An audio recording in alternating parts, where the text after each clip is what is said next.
L'histoire que vous allez entendre va vous faire frissonner, peut-être même vous terrifier. Alors mettez-vous dans l'ambiance, éteignez les lumières et plongez dans le cauchemar. Bonjour tout le monde, aujourd'hui on se retrouve pour un nouveau creepypasta et on va s'occuper du cas Cromford. Alors j'ai rien vu, je sais rien du tout, je sais vraiment rien sur le texte, sur l'histoire.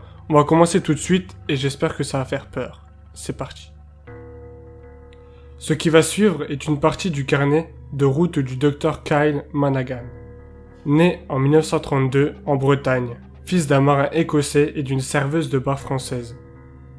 Le docteur Managan entra à l'école de médecine à l'âge de 16 ans grâce au parrainage de l'éminent docteur Charles Dobreski, qui rencontra Kyle par hasard lors de ses vacances et qui, devant les connaissances impressionnantes du jeune homme en matière de médecine par les plantes, se proposa de lui payer des études de médecine et de le prendre comme apprenti. C'est donc 5 ans plus tard, à l'âge de 21 ans, que Kyle obtint son diplôme et devint officiellement docteur, et officia en tant que médecin à domicile.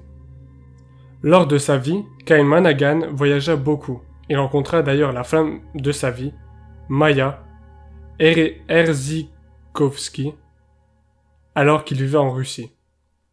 Malheureusement, la famille de Maya s'opposa à leur relation, et ils furent contraints de se séparer. Mais avant de partir, Kyle fit un enfant à Maya. 9 mois après le départ de Kyle, Maya mourut en mettant au monde Alexander. Les parents de Maya le mirent à l'orphelinat. Il ne fut jamais placé en famille d'accueil et eut une enfance difficile. Ce n'est qu'à l'âge de 45 ans, en 2013, qu'il retrouva la trace de son père pour apprendre que celui-ci était mort une semaine avant son arrivée. Et seul héritier, Alexander récupéra toutes les affaires de Kyle, dans lesquelles il trouva des classeurs où étaient répertoriés tous les cas sur lesquels avait travaillé le docteur Managan, ainsi que des notes prises durant les jours qui ont précédé sa mort. Certains de ces rapports, ainsi que les fameuses notes d'avant-décès, attirèrent l'attention d'Alexander en raison de leur étrangeté, si bien qu'il décida de rendre ces textes publics. Les textes finirent par attirer l'attention de la communauté scientifique, et de nombreuses enquêtes furent ouvertes pour tenter de prouver ou de démentir les propos du docteur Managan. Aucune d'entre elles n'a encore pu révéler un seul élément qui aurait pu mettre en doute l'honnêteté du docteur. Et si jamais une seule de ces histoires s'avérait être vraie, nos conceptions même du réel et de notre rapport à la mort seraient remises en question. Voici donc, chronologiquement parlant, le premier rapport étrange du docteur Kyle Managan concernant le cas de Laetitia Cromford. Rapport du cas Cromford. En date du 6 juillet 1955, j'ai été contacté par un homme du nom de Martha Cromford. L'homme souhaitait faire appel à mes services pour sa fille, Laetitia, laquelle était apparemment atteinte d'un mal inconnu qui l'affaiblissait un peu plus chaque jour.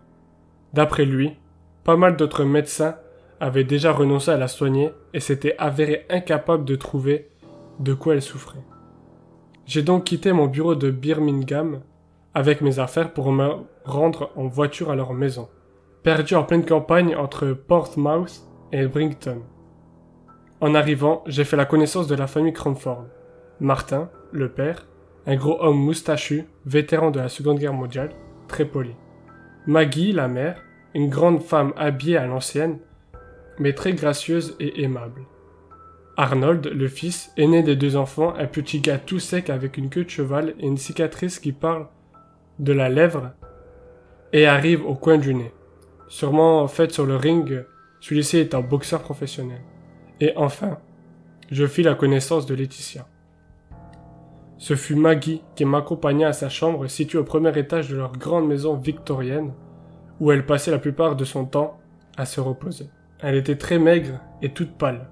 Rien que le fait de parler semblait être un effort pour elle. Après un premier examen, je me mis à soupçonner un très gros cas d'anémie.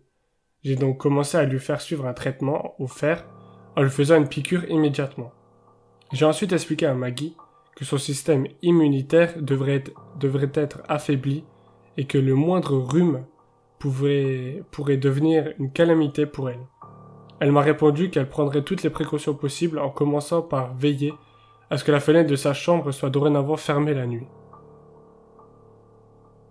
La nuit même, j'entendis d'étranges bruits provenant de la chambre de Laetitia, comme si quelqu'un sautait sur le lit, suivi par des gémissements plaintifs. Je sortis donc en vitesse de la chambre d'amis sous l'escalier, et montai en 4e vitesse dans la chambre. En ouvrant la porte, je vis Laetitia se tortiller dans son lit comme si elle cherchait à repousser quelqu'un. Elle devint complètement hystérique quand je m'assis sur son lit pour tenter de la calmer, et réveilla toute la maison. Moins d'1 minute après mon arrivée dans la chambre, toute la famille m'y avait rejoint. Martin m'expliqua alors que cela arrivait toutes les nuits depuis le début de sa maladie. Je lui ai répondu que j'aurais aimé en être informé avant. C'est alors que quelque chose me frappa. Laetitia avait des bleus sur les avant-bras et les poignets. Je me mis donc à l'examiner pour m'apercevoir qu'elle en avait aussi sur le tibia et l'intérieur de ses cuisses.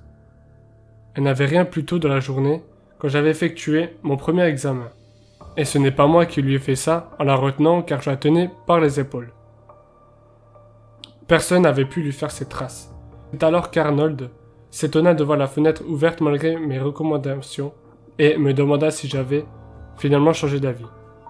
À ma grande surprise, la fenêtre avait effectivement été ouverte, mais pas par ma main. Les jours passèrent et la santé de Laetitia ne s'améliora pas malgré mes nombreux changements de traitement. Je lui fis prendre des cures de fer, de protéines, de sucre, mais rien ne s'avéra efficace. Toutes les nuits, je me réveillais en entendant des bruits dans la chambre de Laetitia. Des chocs, des râles, des plaintes, et à chaque fois que je montais en 4e vitesse pour me mettre à son chevet et découvrir de nouvelles blessures défensives sur ses membres, et cette foutue fenêtre encore et toujours ouverte sans que personne, pas même Laetitia, ne déclare l'avoir ouverte.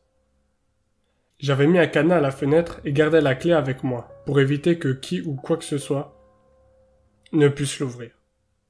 Après tout, peut-être que la fenêtre fermait mal et que c'était juste le vent qui l'ouvrait. La fenêtre était donc cadenassée, tout le monde était dans sa chambre, moi y compris. Pourtant, je ne dormais pas, sachant que Laetitia allait encore faire une crise. Je préférais attendre pour me coucher. Quand elle commença à gémir, je sortis de la chambre d'Amy pour monter dans sa chambre. En arrivant près de la porte, j'entendis quelque chose qui me fit me crisper. Juste au moment où j'allais poser ma main sur la poignée, j'entendis gratter sur le carreau de la fenêtre. Ça ne pouvait pas être Laetitia. J'entendais ses draps glisser sous l'effet de ses mouvements. Il y eut alors un bruit de coups très violent contre la fenêtre. J'entendis le carreau se briser et Laetitia poussa un cri de terreur, réveillant encore une fois la maison entière. J'ai alors poussé la porte pour entrer dans la chambre. Mais avant même de pouvoir voir ce qui se passait, j'entendis comme le bruit d'un gros meuble que l'on traîne sur le sol. Et il me fut impossible d'ouvrir la porte car quelque chose la bloquait. Tandis que je lançais tout mon poids contre la porte, la famille s'attroupa derrière moi. Martin me demanda ce qu'il se passait, et tout ce que je fus capable de lui répondre fut que sa fille était en danger. Il fallait absolument entrer. Arnold se mit à pousser avec moi sur la porte, puis Martin nous a rejoints. Arnold nous a dit alors de nous pousser et tira plusieurs fois de coups secs sur la poignée, comme pour l'ouvrir en la tirant. Les gonds sautèrent et la porte tomba au travers du sol, en projetant quelques éclats de bois, découvrant la scène la plus improbable que j'ai vue de toute ma vie. La fenêtre était cassée. Des morceaux de verre et le cadre gisaient au sol. Le gros lit de Laetitia avait été déplacé de manière à ce que le pied du lit bloque la porte. Et sur le lit se tenait Laetitia surplombée par un homme en costume mortuaire qu'elle cherchait visiblement à repousser. Il leva la tête vers nous et nous fixa avec de grands yeux jaunes luisants. Sa figure était livide et fine, on ne voyait presque que ses yeux. Tout autour me parut trouble au moment où mon regard croisa le sien. Toute la famille ouvrait de grands yeux en le voyant. Arnold prit un air de haine et de dégoût. Martin recula, et Maggie porta sa main à sa bouche comme pour étouffer un cri. L'homme nous fit alors un grand sourire et dévoila sa mâchoire uniquement faite de crocs noirs brillants. Un air sadique.